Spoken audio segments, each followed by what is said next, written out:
All right, time now for our Paws and Claws segment on WATD. We do that every Tuesday at this time on WATD. And Paws and Claws is sponsored by the Clean Team. Even the best pets can't clean up their own mess. Call the Clean Team to take care of fur, furniture, paw tracks, tiles, and all sorts of catastrophes and doggy dilemmas. Visit thecleanteam.net. All right, so normally we talk about dogs and cats and four-legged creatures. However, we do branch off from time to time, and you thought it would be interesting to talk about insects, specifically what, bees? Specifically bees, absolutely. I think with the warmer weather approaching and we're getting into the gardens, I wanted to talk about, what are some of those helpful plants that we can plant that help our pollinators here on the South Shore. And I reached out, Jonathan, I want to give credit to Jonathan for helping set up this interview, to the Plymouth County Beekeepers Association. And that is how we met Renée Ricciardi from Norwell, who is a beekeeper. And she's on the line with us this morning for Beekeeping 101, if you will. Hi, Renée. Good morning. Hi, Lisa. Hi, Rob. Thank you so much for having me today. Wow. Okay. So how did you get into doing what you do? When did you start doing this? So I started beekeeping 9 years ago, and I have 3 hives at my home in Norwell. And I started just by being curious about how bees work. And bees are just so fascinating that once you learn small facts about them, it makes you ask even more questions and dig deeper and deeper. And it's kind of like a rabbit hole that you get caught in, and you just can't stop learning about them. So I got metaphorically stung by the bees, and I just couldn't stop thinking about them. And I love them so much that I became a beekeeper. And so now I'm a backyard beekeeper, and with my 3 hives, I'm able to pollinate a small garden in my backyard, and they do produce some honey, but generally speaking, I let the bees keep that honey so they can overwinter. They use that honey for our long winters in New England so that they have food storage. Oh, okay. I see. So rather than maybe taking that and using it, it stays with the bees and it's their nourishment. Yeah, generally speaking, I like to keep it with the bees. I'll take a tiny bit if there's some left over, but generally speaking, I let the bees have as much honey as they need, as much as they can get, because they produce, honey is just it's so good for you. It's so full of all these phytochemicals and minerals and all these things that I do feel bad taking away, their food when, there's this plight of the honeybee and there's all these problems with the bees. So, I like to keep their honey for them. Well, I would imagine the bees must like you, Renée, a lot. It sounds like you're very generous that way. Yes. Well, Mother's Day is coming up, so hopefully they'll be good to me this year. Renée, you talked about how you've learned a lot about bees. What are some of the things that maybe the average person, might be surprised to learn about bees? Well, first off, honeybees, they're not interested in stinging you. So a lot of times people ask me, why do they sting, or ask me how often I get stung, and I'm just very smart about how I work with them. I let them have their own space. Generally speaking, if you see bees, as long as you don't get in their way, they're not going to just come up and sting you, because once they sting, their stinger gets caught in the elasticity of skin, and they will die because their stinger gets caught in the skin, and then they fly away and their abdomen gets ripped open, and they do die once they sting. So they're a bit conservative with that. But if it's they a last do need resort. to protect, it would be it's a last resort. Well, because when I see with the Plymouth County, the beekeepers at the Marshfield Fair.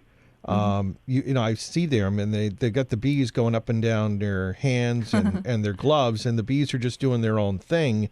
They're not just. It's not as soon as they see a skin, they want to sting it. Exactly. So, I volunteer at the Marshfield Fair in the bee barn. Yeah, and sometimes Yep. So, I sell the honey there. I make candles there. And then also sometimes I've been in that booth and done demonstrations with the hive, with the bees. Depending on a set of circumstances, it's a little bit complicated biologically speaking, but there are certain ways that we can manipulate a beehive and make them more gentle one of the ways you could do that is by having bees that have nothing to protect. Mm-hmm. So the bees that we use for the Marshfield Fair in the that screened-in area, those bees they don't have honey to protect. They don't have brood. Brood is the bee babies, so they're a lot less aggressive than a hive that has a lot to protect. Oh, okay. Right. So, all right, so they're already a little bit less aggressive anyway. Okay. So we're talking about, I guess all the different things. I don't know. I mean, the honeybees are supposed to be the nice bees. Like we had a wasp. A wasp is totally something different, right? I mean, that I don't have to save, right? Wasps are like the mean, like, cousin of the bees. Okay. I mean, they give bees such a bad rep. They're like the terrible older cousin. Okay. Now, bad influence, I guess. And then are there other bees? They always talk about different bees maybe coming up from the south as things get warmer. Are there still that kind of thing that we have to be nervous about, that more aggressive, other dangerous bees? Well, is that something, Renee, we have to be concerned about here in Massachusetts? Or here in Massachusetts, the Africanized bees aren't such a big deal. And that's because, from what I've heard, is that these Africanized or killer bees don't do well in colder climates. So we have these winters here. The Africanized bees can't survive in our cold winters. They're not hardy enough to survive. So that's not a big concern here. Okay. Our biggest concern is mites and parasites coming up from the south, and things like varroa mite and these hive beetles. They can cause a lot of damage in our honeybee hives. And the problem is... Oh, yeah? Oh, go ahead. Well, the problem is commercial beekeepers will transport their bees throughout the season. So, maybe they're in Florida to pollinate the oranges, and then they'll come up to Maine to pollinate the blueberries, and then they'll go somewhere else to pollinate something else. Oh. So these bees that are in transit and moving around are constantly carrying diseases and, bringing mites around with them. And so that also can hurt, which is why backyard beekeepers are so important.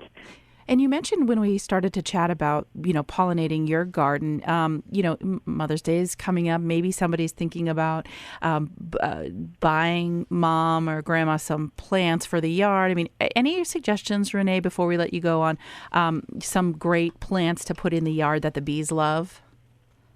Yeah, absolutely. So plants love an array of herbs, and they love mint. They absolutely go crazy over lavender.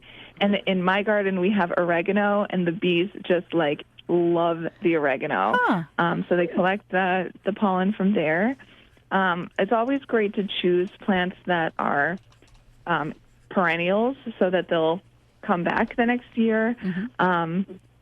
The bees love coneflower. They love sunflower. Surprisingly, they like catnip. Black-eyed Susans are a good choice. So there's plenty of flowers that are good for the bees. We are actually so the USDA has split the U.S. into different hardiness zones. So Massachusetts is in hardiness zone 6. And if you look up hardiness zone 6, you can see all different plants that thrive here in this area. Perfect. Oh, it's been so fun to chat with you, Renee. This is Renee Ricciardi from Norwell, member of the Plymouth County Beekeepers Association. I know they offer bee school in every January. So definitely something, if you're interested in learning more about bees and being a part of the association, check out plymouthcountybeekeepers.org. Renee, great to chat with you today. Thank you. Thank you so much.